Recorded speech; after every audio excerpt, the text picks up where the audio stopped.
Good afternoon, everyone. My name is Danielle Walker. I use she, her pronouns, and I'm the Assistant Director in the Office of Family Engagement.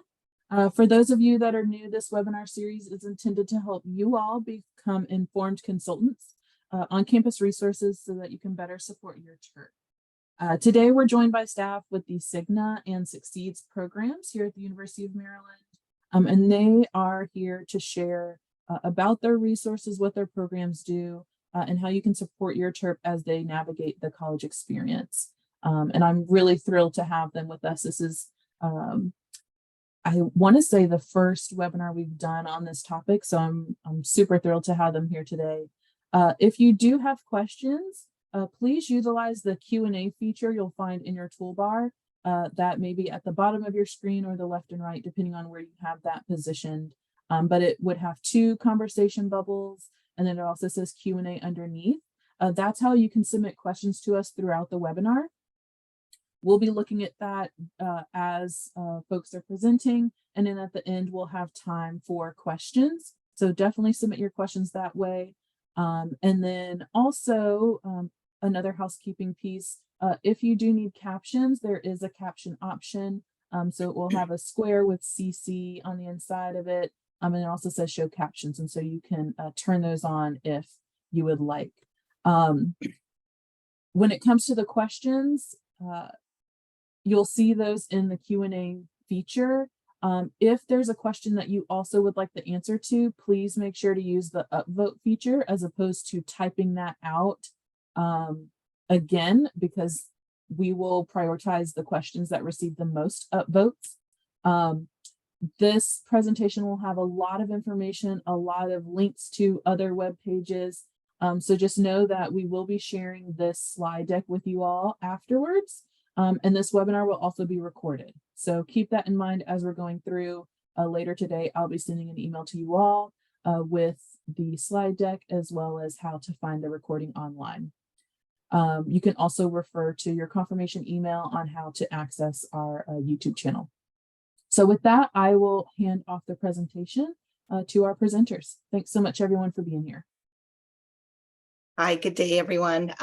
So Danielle, would it be possible to do the poll first and get a feel of the audience, and then we can go through our introductions? Sure. Let me launch that. Yeah, we want to get a feel of the audience and see who's with us. Yeah, so short questions. Everybody can see the results. For some reason, it's not launching. No, it's not launching. It's just saving. Okay. So what I'll do, I'm going to enable the chat feature for everyone. Sure. The first question we have is, how would you best describe yourself? So the first question, the first option is, this is your first student going to college. This is your second student going to college, or you've had 3 or more students going to college. And you can feel free to use the chat feature to type in which one of those best applies to you. So this is your first student, your second student, or 3 or more students going to college. Okay, we got a lot of firsts. We have some seconds. Got some, a lot of new seconds. It's not always the same the first time around. I mean, the second time around, depending on which of your children. Okay, very good. Thank you, everyone. Looks like we have mostly first, a few seconds. Oh, multiple at Maryland. That's exciting. Oh, yeah. Go Terps. Okay. The second question we have is, does your student identify as neurodivergent? So yes, no, or unsure. Does your student identify as neurodivergent? Yes, no, or unsure. Yep. Lots of yeses. And that just kind of confirms to us why you're here. Sometimes unsure is you suspect maybe, and some people are just curious what's going on. So both. Okay, thank you. We got a lot of a mix, mostly yeses and unsures. Thank you, everyone. My name is Kathy Dauberger. I am the founder and the coordinator of the Social Interaction Group Network for All. It's for neurodivergent, mostly autistic college students who get in their own merit, and they need some support, some skills training. So thank you for joining us wherever you're at. Yes. Hello, everyone. I am Erin Jones. I'm a licensed psychologist and the co-director of the SUCCEEDS ADHD program. And you'll hear a little bit more about our programs a bit later. Let's get into this. All right, so for today, we are going to talk a little bit about some considerations that are important with the college transition. And then we'll let you know a little bit about our programs and some of the other initiatives on campus. But the bulk of this is to dedicate to providing some tips to help you all support your students and then answering any questions that you all have. So let's get to that college transition. So I think really the most important piece when we're talking about the college transition is we know that most students that come to UMD have had a lot of academic achievement, a lot of success in the past. But for many of our neurodivergent students, that can really mean that they had a lot of structure and a lot of support from both parents and teachers to really nurture all of that potential that they have. So with the college transition, it's a lot more difficult to, one, be there at the point of performance as a parent, and then even the best instructors aren't necessarily able to give a lot of that individualized support that students are used to in high school and primary school. So there are larger classes. Sometimes students can feel like they are getting lost in some of the classes, usually in the first and second year. But beyond that, hopefully they determine a major and the classes start to reduce, but it can be a bit of a shock when they first come to Maryland. There is, with any campus, increased access to alcohol and other substances without, that supervision. And our students can be at risk, more at risk than other students because of, trying to self-medicate and, having more tendencies to risk-taking behavior with particularly my students with ADHD. So that's one of the reasons why it's really important for there to be systems in place for them to manage their symptoms. And then the lack of structure beyond class time. This is the very first time that students are having to figure out when to do chores, when to do homework, when to study, when to see friends, when to feed themselves. It can be really overwhelming. And then larger and less frequent assignments is often something that poses a challenge for our students, where they are having to do these major projects that make up the bulk of their grade. Yeah, thanks, Erin. Some of our students, going back to what Erin was talking about in terms of less structure, some of our students and for the students I work with who have autism or suspected autism, they may not have high risk behaviors, but maybe not kind of reading the room or understanding kind of the social dynamics and some of the things that are kind of socially occurring in underlying situations. So anyway, I'm going to continue with more of that transition time. There's definitely less frequent feedback on grades. When you think of K through 12, whether they were taking AP courses, honors courses, or gen ed in 9th through 12th grade, there were processes, right? Teaching and, things, feedback, teachers would meet and there'd be different times, like after class or during lunchtime. When you go to college, it's more unstructured. There's office hours that are set. Sometimes it's a professor you're meeting with, sometimes it's TAs you're meeting with.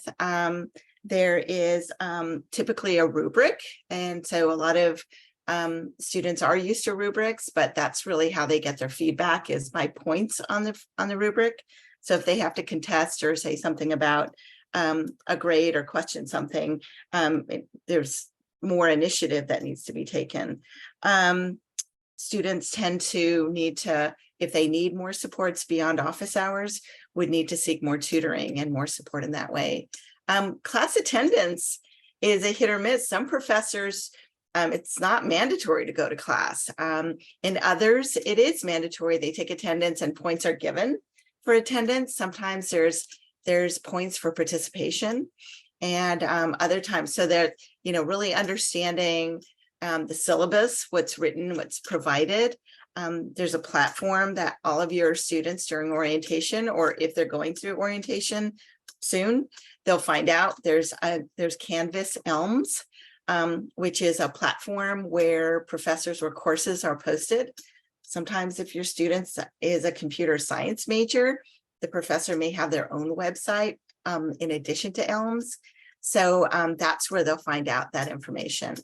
Another thing that's really different is group meal time.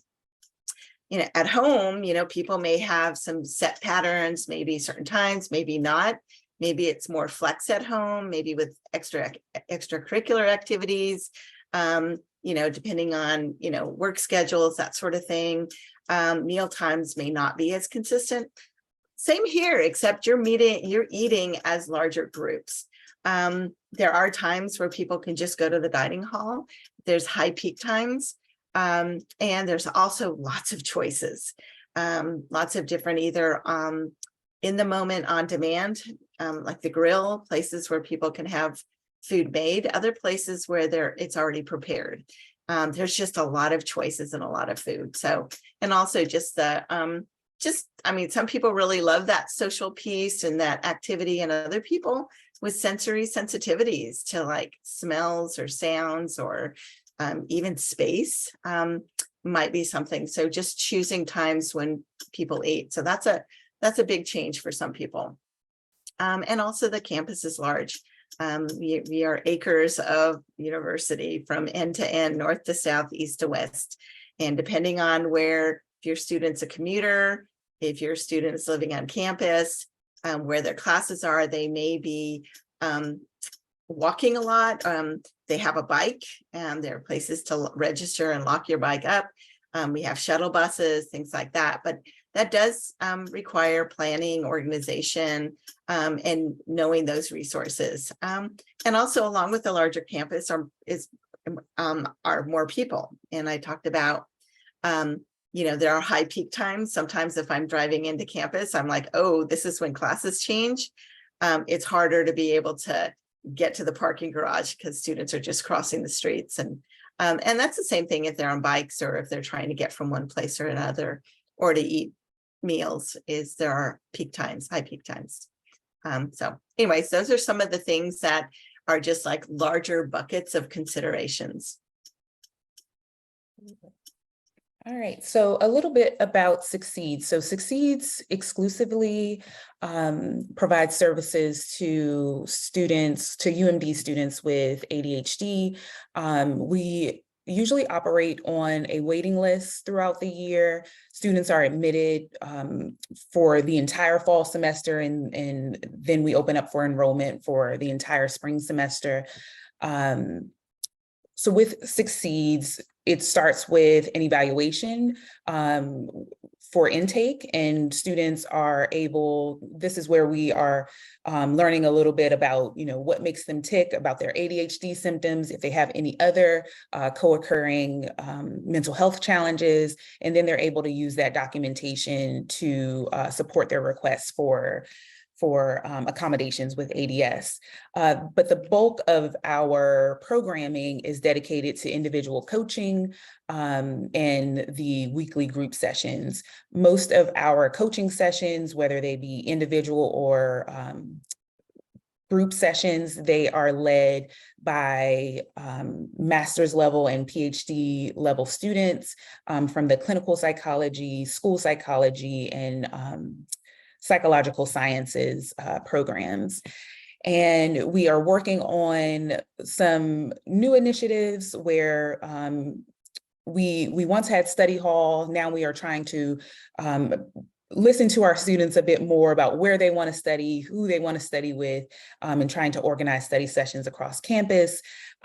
We have the parents of SUCCEEDS have started a SUCCEEDS peer support group for parents and they meet throughout the semester. And then eventually we intend to, hopefully in the next year, provide some more psychoeducation for parents and programming for parents, even if they are not a SUCCEEDS parent. So be on the lookout for information about that. And then, of course, we help students to build self-advocacy skills, and we try to coordinate with advising ADS, Residence Life, and the Career Center. Great, thanks, Erin. I considered SUCCEEDS and SIGNA like sisters. We're like sister programs. We also work with neurodivergent students. The vast majority have some sort of social communication, pragmatic language needs, but also executive functioning, planning, organization, time management. In addition to what Erin mentioned, self-advocacy, conflict resolution needs. And so we have a team approach very similar to SUCCEEDS. We have slightly different levels. Each of our SIGNA members are assigned a communication coach. So I'm considered a SIGNA leader. So I'm a certified licensed speech language pathologist for 30 years working with this population. And I have staff who are also speech language pathologists who do the clinical supervision. So the communication coaches are graduate students in speech language pathology. So they do, I'll explain in the next slide what they do. We have peer coaches who run our Friday groups. So those are more of for social communication. There's a curriculum we use. And then each SIGNA member, our students are called SIGNA members, SIGNA students, is assigned a peer mentor to do like campus check-ins, just making sure that some of the skills that they're learning in the coaching time and the group time are generalized to campus. So they're kind of like the hinge to the doors that open and close. The next one is so we have first year and second year SIGNA. So I'm just going to talk about first year. We do require one academic year commitment. We do testing. That's part of our fees. We are fee-based like SUCCEEDS. So we also offer scholarships, need-based scholarships. That testing is given either prior to the semester or early on. And then individual goals are selected with the coach and the student. Then reports are written, progress reports. So every semester, the student will know how they're doing as part of our graduate program. We plan monthly social outings. That's not mandatory. It's if a student is not connecting as well, it's nice to be able to have a group of people they can connect with. And so, yeah, that's kind of in a nutshell the SIGNA program. All right. So in addition to our programs, there are many helpful things across campus. And one thing I did want to highlight was the fact that SIGNA and SUCCEEDS comes together just like this to educate staff and faculty across campus. It's really important to us that accessible strategies are being used throughout and that students are being supported on their journey to success. And so some of these other organizations, we have really good relationships with them as well. And they can be really wonderful sources of support. So employability, this used to be housed in the Career Services Department. Nancy Forsyth is the point person for employability. So if your student is considering internships, if they need some training to go out there and seek jobs and persevere once they have those jobs, Nancy is a really great resource to make sure that students are able to be successful beyond UMD. The Counseling Center has weekly wellness workshops throughout the semester. These workshops are dedicated to topics like resilience and academic success strategies, so time management, planning, organization, that sort of thing. The psychology clinic is housed in the clinical psychology department. So it's a training ground, kind of like our programs for clinical psych students, PhD students, and it is a very affordable resource if you are seeking an evaluation or ongoing therapy. And actually, many of the coaches from the SUCCEEDS program are providers in the psychology clinic. So that can be a good resource if you are, stuck on the waiting list, or if your student doesn't necessarily want to commit to an entire semester with SUCCEEDS. We, of course, really encourage our students, even if they are involved in SIGNA or SUCCEEDS, to make use of UMD tutoring services in the UMD Writing Center. So tutoring, they have guided study sessions and tutoring that is really tailored to the subjects and specific classes that students usually struggle with in their first couple of years. Be a really great resource. And then with the Writing Center, our programs, while we may help students to organize their time around completing writing assignments, we don't necessarily help them break down their like how to write and making their writing better. So the UMD Writing Center is a wonderful resource. And then I believe that the Accessibility and Disability Service will be speaking with you all sometime in the future. So, but they are a really great resource. Sometimes you have students who will be getting accommodations for the first time when they come to college. They have not had an IEP, they have not had a 504 plan, because they had really great support, from really wonderful teachers who didn't need a plan in place.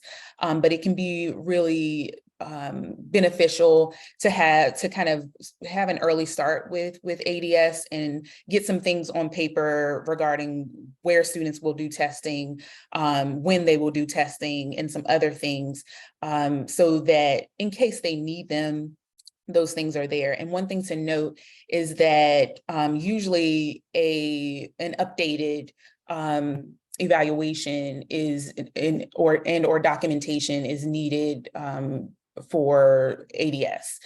So that may be where maybe the psychology clinic or one of our programs comes into play. And then the hearing and speech clinic is in the department where SIGNA is housed.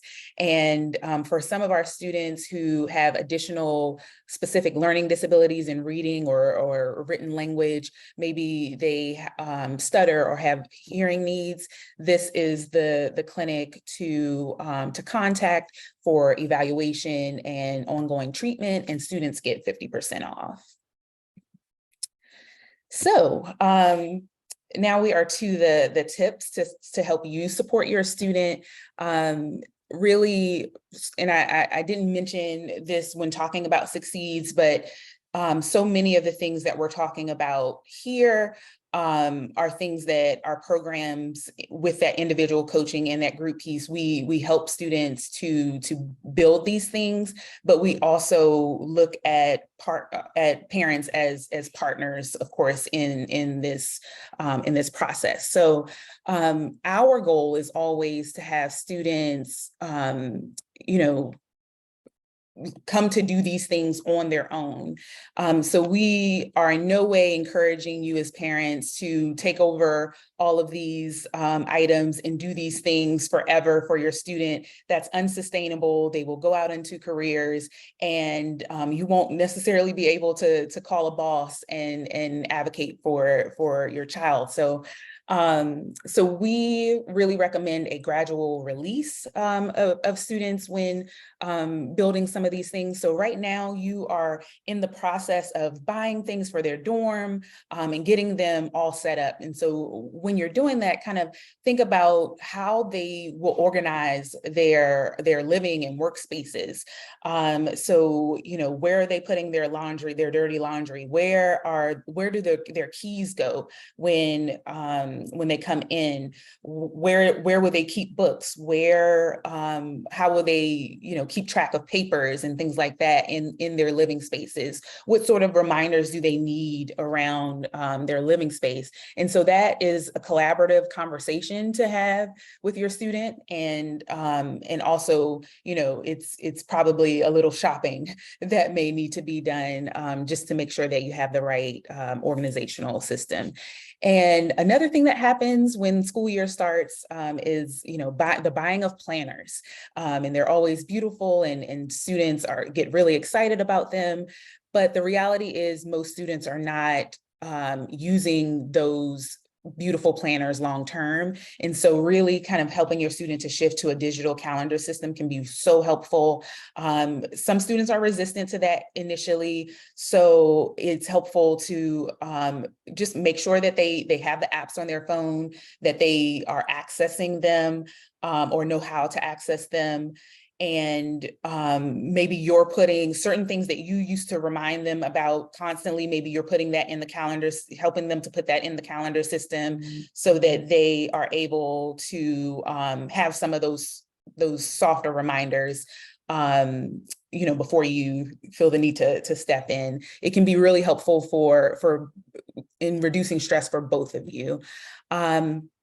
Then establishing short-term targets from long-term goals. So much of the time we are focused on like, well, you have to graduate from college, or you need to do really well in your first 2 years to get to this particular major that you want. But what does that look like? Have them start thinking about what that looks like month to month, well, semester to semester, month to month, day to day, you know, that sort of thing. What are the little habits that they need to maintain to meet those long-term goals?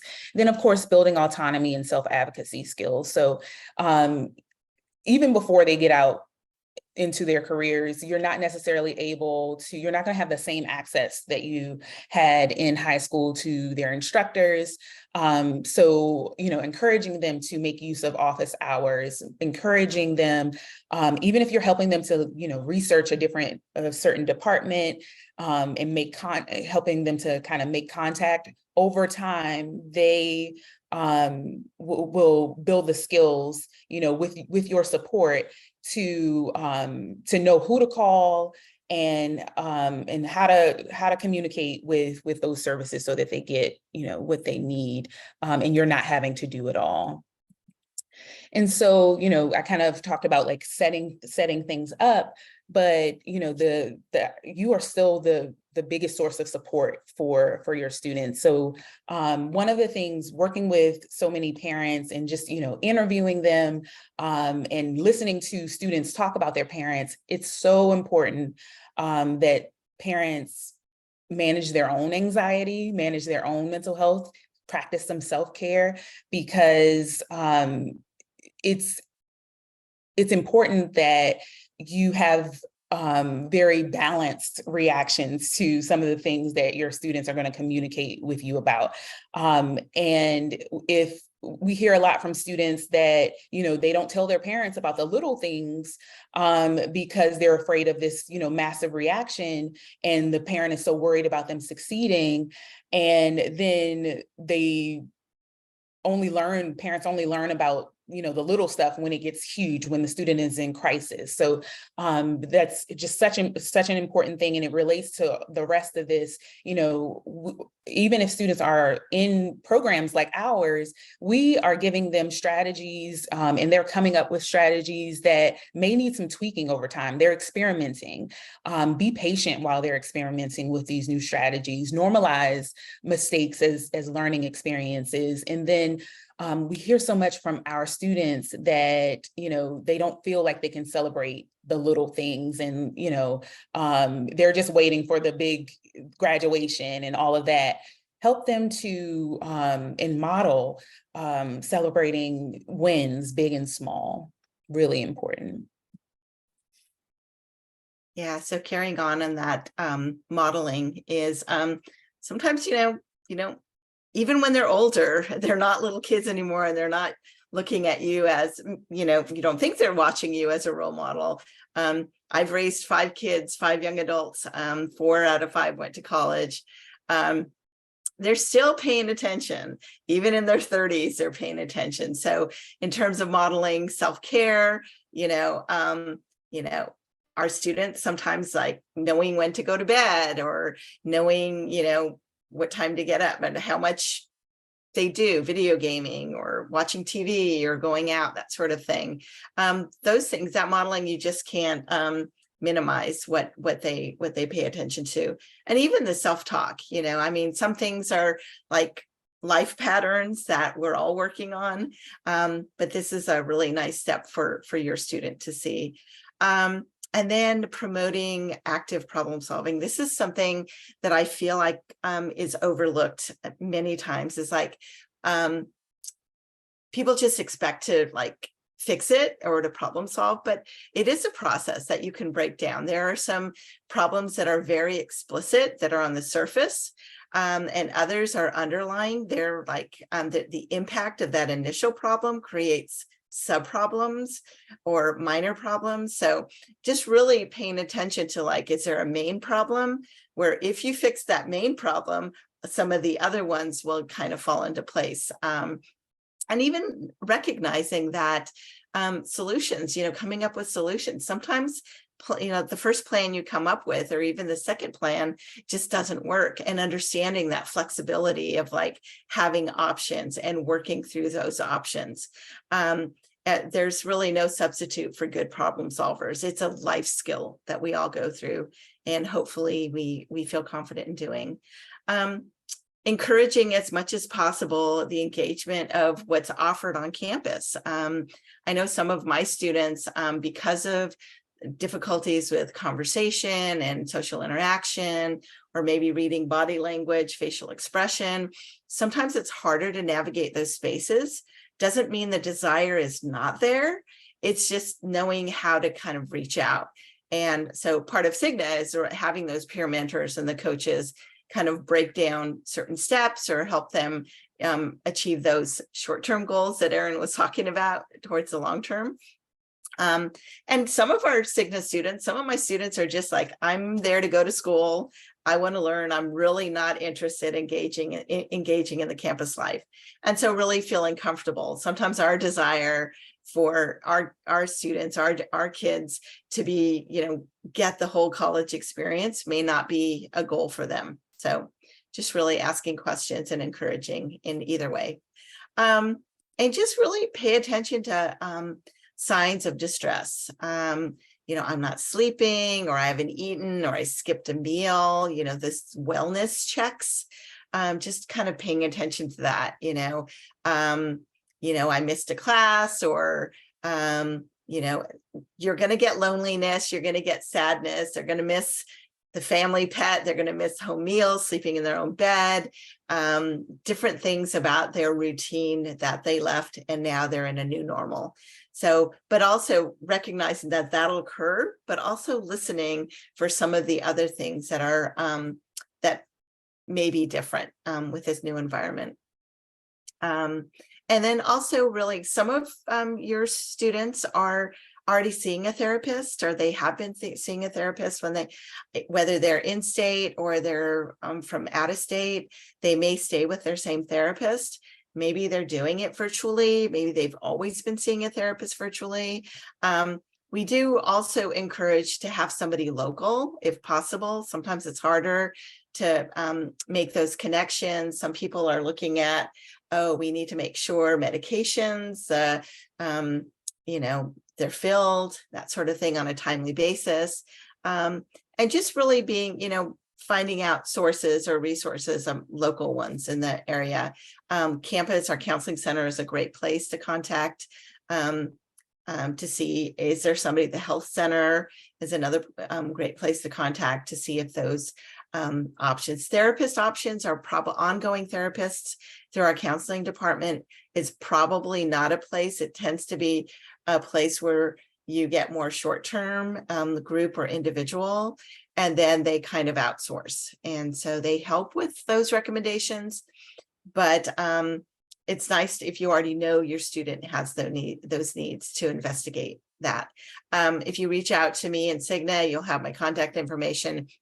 I do have some resources, and I'm sure Erin has resources as well. Okay, on that note, I think we are ready, Danielle, for the Q&A. Looks like we've had a lot of questions. Yes, we have, and I've been answering some of them. So if you did ask a question and we don't cover it live, definitely check that answered tab and you will see your answers there. So the first one, and I saw this question earlier as well, and we didn't mention it too clearly. But can you just give an overarching description of what exactly constitutes a neurodivergent student?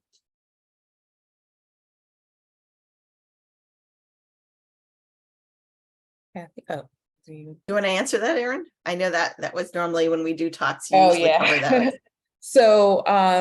So we think about neurodiversity as just a different way of doing things. There are a variety of ways to do and be in this world. So neurodiversity has come to include thinking about mental health, social health, different ways of reading, writing, learning, all of those things. But when we usually speak about neurodivergent students, usually that's coming up as students with autism or other social communication challenges and students with ADHD. And so when you're talking about, those students sort of as a whole, they are students that usually at the college level, they are students that might need more structure. They may need more accommodations as far as reducing distractions. They may need more support in making social connections with peers. They may need more support in communicating with professors and other adults across campus. So, but I think really, and we always try to emphasize the fact that there are so many strengths too. And we talk a lot more about that when we are speaking to the staff and faculty across campus, but you all know your students. These are students that can hyper focus on these very interesting topics and be able to tell you all about those things and things you never thought about or knew. They are creative. They are just miles ahead in some ways when it comes to the ways that they learn and the ways that they express certain information. Yeah, Erin, you described that wonderfully. It's a big umbrella. There are typically it's like diagnoses, people that have diagnoses that can, like Erin was saying, could be related to mental health, could be related to social interaction, could be learning disability. I consider myself neurodivergent because I stutter. I'm a person who stutters. and I have some auditory processing difficulties. So I put myself under that umbrella. So there's a lot of different things. If you look up neurodiversity, you may see like a lot of really nice infographics on that. Thank you. Can you share a little bit more about how students can be evaluated, or what that evaluation process looks like if they're interested in joining SIGNA or SUCCEEDS? Yes. So with SUCCEEDS, we will, well, first of all, we will give our information on the next slide. And so you'll have that so that you can go to the websites, and both of our programs require paperwork, got to have paperwork. So it is, you know, filling all of that stuff out, possibly most likely going on a waiting list. And then we have the intake evaluation where we are, for SUCCEED specifically, I do the evaluations where I am talking to both the student and parent about the history of ADHD symptoms. We do rating scales and all of that to discuss depression symptoms, anxiety symptoms, other mental health symptoms. We talk about the history of school, you know, their school history, their family history, all of that. For SUCCEEDS, the initial fee for a semester is $2,000. The second semester would be $1,500. And then, and I think that's very similar to SIGNA, but we also have a second tier once students have kind of done a year with us, where it drops down to $750, and they're seeing their coaches every other week instead of every week. I think that I was looking at a couple of different questions regarding the SUCCEEDS piece. So I think that covered it. Yeah, with us, the evaluations are, they're part of our fees. So we are fee-based. We had not gone up in our fees since 2017. So we are going up a little bit. We're, and like I said, we require a full academic year, fall and spring. And so for the first year, it's $4,500 for that. And you get 4 hours of like treatment, like specific targeted work a week, and the diagnostic or the testing is included in those fees. Students do not have to have a diagnosis to start this process. We don't require that. If you suspect and you already think something is not right, we will do the testing. Some things we will diagnose, some things we will not. Like executive function, dysfunction, we will diagnose. Social pragmatic, we will. Any written or reading, learning disability, we will, because we're qualified. We're speech language pathologists, and our graduate student coaches are qualified with our supervision to do this evaluation.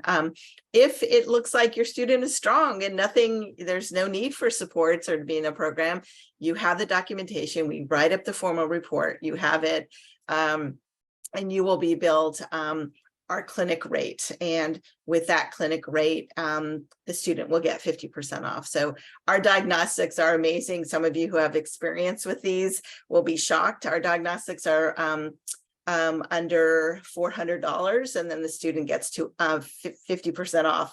So there's no other place out there you can get a deal like this. So, but if you're only there for the diagnostics, sometimes there's a wait list. SIGNA does not have a wait list right now. We do have some openings. So if you think your student is interested and also would benefit, please contact me after this. For SUCCEEDS, since there is a wait list, what suggestions can you share for students on how else they can get support, or any recommendations that you have for them? So the psychology clinic that is linked in one of the earlier slides is a really great resource if you need an evaluation for accommodations, or if you want that ongoing therapy. There are some other local ADHD sort of evaluation resources, and I can make sure that Danielle has our referral sheet so that can go out with the with the slides and all of that. But yeah, there are some local places, like the Chesapeake ADHD Center, a couple of others that provide, some of them provide group therapy, some of them just do individual therapy, some of them do, the evaluations and that's it. I would suggest getting a coach. So, sometimes students need a lot more. And so it's therapy. And then, CHAD, I think, is a really good resource. And there are some others to find either local or online coaches for ADHD that can be really, really helpful, because therapy is not always the best, unless they have depression, anxiety, and all of those things on top of ADHD. It's not always the best intervention. Coaching has been a lot more successful, so that they're learning those organizational skills and how to put things really in systems in place. Thank you. And then I have a couple more questions. I know we're coming close to time, so if you do need to hop off, feel free to do so. I'll continue to record this until we're done, and then you can access the recording on our YouTube channel. Do you have any suggestions for scheduling or calendar apps that students have found successful?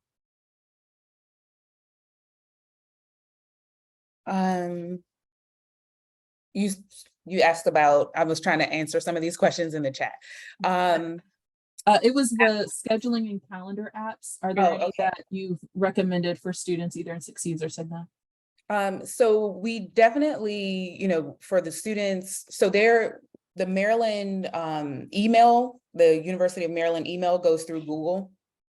And so we definitely, if you're using Gmail already for that, we recommend students using the Google Calendar, because it's going to just very nicely link with everything that they have going on for the University of Maryland.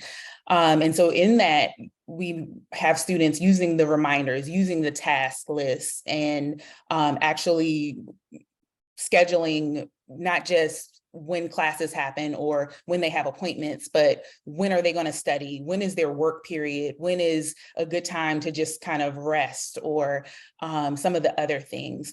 But there are apps where students can meet with other people just to as a body doubling session to do some work. So I forgot that one of the names, but there's like the Flow Club, and I'll make sure to send out the other, I'll send Danielle, I'll send you the other one that I'm thinking about. But students, a lot of our students are engineering majors and computer science majors, and they have come up with some stuff that, because they don't trust Google, there are some other things that they feel more comfortable with. So sometimes we just have students using a note app. Sometimes we have them using Todoist as, to kind of organize to-do lists. But there's Notion that some of my computer science students have been pretty impressed with, and a couple of others. So we'll send those out. Yeah, we tend to lean towards the Google Suite, the G Suite system, because Terp Mail is linked with that, and all the apps are there with your Terp Mail for everybody, faculty, staff, students, that sort of thing. For some of my students, because of kind of rigidity, or a little bit more of like wanting, kind of set patterning, this is a great time to start a new system because they're starting school new. And so we try not to have them hop around to different ones. We may have them just look at them and make choices and look at all the different choices. But we really do kind of like to lean towards the G Suite system. But again, we're flexible as well.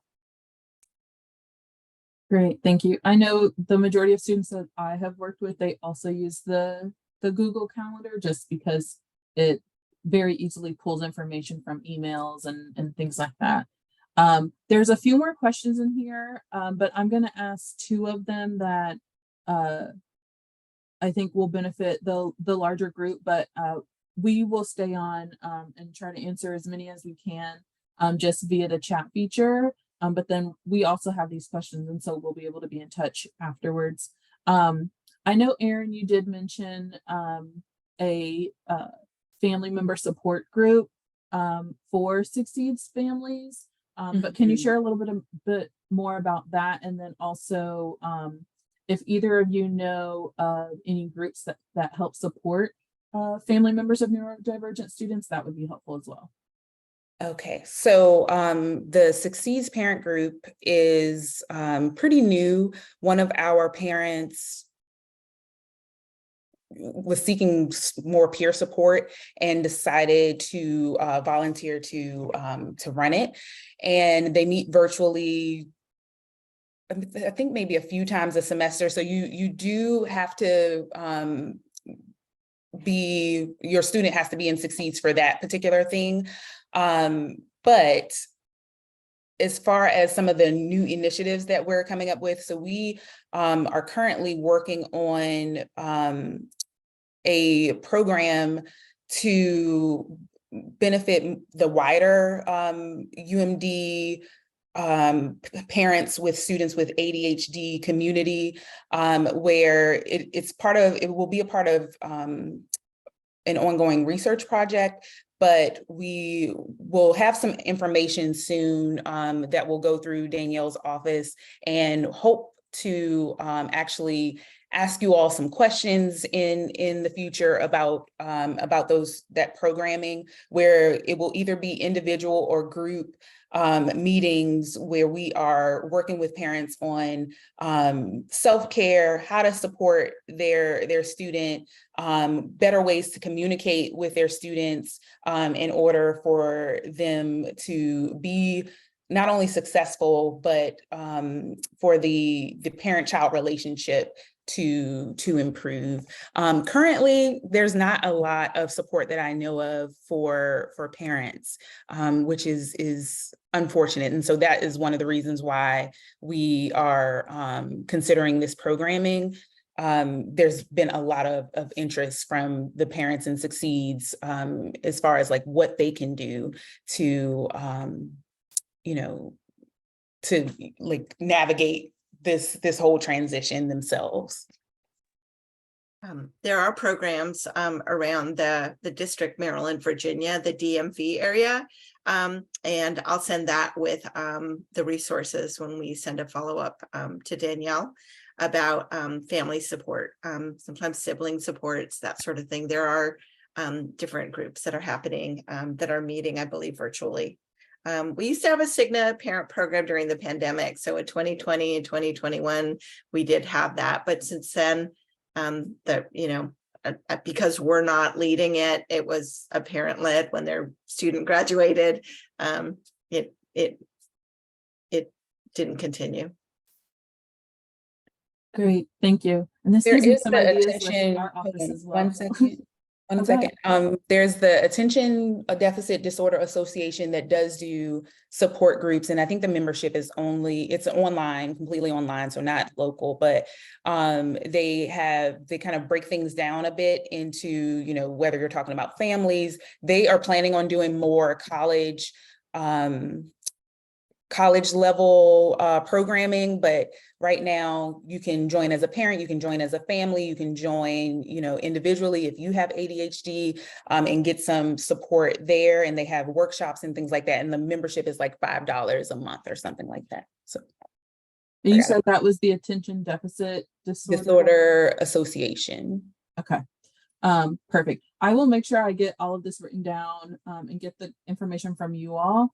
And then the last question, which I'm going to ask, I'm not sure if this is more directed or should be more directed to the health center, but for students that you all support that are needing medications, and with the shortage of medications right now, how are you all supporting students, or do you know how they're going about to still receive those medications that they need? So we really encourage our students to speak with their providers about the possibility of changing medication and experimenting with other stimulant medications, because so far it hasn't impacted all of the different prescriptions. It has mostly been Ritalin or Adderall. It's mostly been Adderall. And so we've had students have success with changing some medications. That's not always, an option for students. So another thing that has worked, before even getting into that step, is calling different pharmacies. So even though you have that same pharmacy that you enjoy going to, make sure that you're checking around to see if maybe this pharmacy has it in stock. And it may require a little more planning and coordination, but it has been really helpful for a lot of our students. And I know just from personal experience, I ended up having to do mail order for some of my prescriptions for the last few months. And so if your prescription insurance allows that, that could also be an option. But we do have a few pharmacies located near campus. And so that's also something to look into. So we are coming up on a full hour of time. And so I really wanted to make sure this was something that fit within folks' lunch break and didn't take up too much time of your day, but there are many great questions within the Q&A. So I will download those and take a look and see how I can answer these, just sending out emails to you all. But I do want to make a note that here on this last slide is the contact information for both SIGNA and SUCCEEDS. So definitely reach out to them directly if you still have additional questions. I will be following up with you later today or tomorrow, depending on when I can gather up all of these wonderful resources that were shared. And that way you can have them all in a nice, concise email that'll come to you. And so you'll be able to see this recording again or have access to this recording again, all of the resources, as well as this slide deck so that you can click on all of the various links that were provided throughout. So this is going to wrap up our webinar for today. Again, I'll be in touch with more resources. I'll also ask for you all to complete a feedback survey. Just letting us know how we did, if you have any additional questions. And also share any other content that you would love to learn about. I really enjoy connecting with my campus partners and bringing this information to you all to hopefully better support our students here. And so please don't hesitate to share any other suggestions you have. And again, please reach out to either myself, Kathy, or Aaron if you have any additional questions. And thank you all so much for joining us today. I really appreciate it, and I will be in touch with you all soon with all of these resources. Thank you so much. Thank you, Danielle. We really appreciate you hosting this.